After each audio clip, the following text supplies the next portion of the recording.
Good evening. I'm Leslie Foster reporting from WUSA 9 in Washington, D.C. Small businesses and banks are getting ready for a mad dash as a new coronavirus relief program rolls out tomorrow. The first fund ran out of money.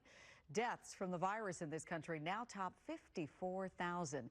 But things are improving slowly. At least 20 states are set to bring back business in some way in the coming days, but it will be a new normal. Dean Reynolds begins our coverage.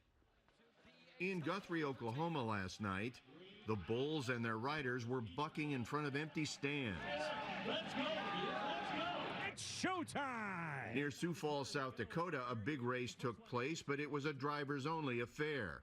Such is life these days as fears of the virus overtake a desire for public gatherings. South Dakota doesn't anticipate a peak in positive cases until the middle of June, but there are plenty of worries right now, because just a few miles away stands the temporarily closed Smithfield pork processing plant, where hundreds of workers have tested positive.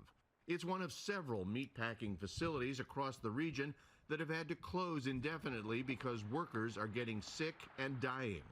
Yet even as the cases are on the rise and peaks still to come, some governors are ready to relax their stay-at-home orders. Ohio and Indiana plan partial liftings on May 1st. Minnesota, May 4th, Michigan, May 15th, Wisconsin, May 26th. Illinois will keep most of its order in place until the end of May.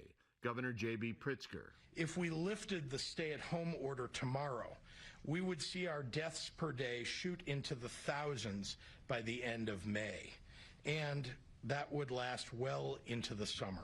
You're kind of caught in the middle of... Mark Kern is the board chairman of St. Clair County, Illinois, a short drive from Missouri, which will loosen its order in just over a week. You have a lot of people who work in Missouri?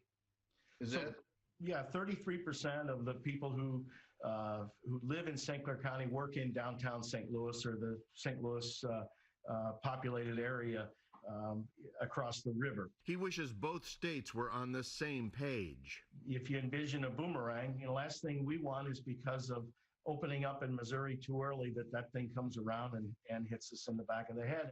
Dean Reynolds, CBS News, Chicago.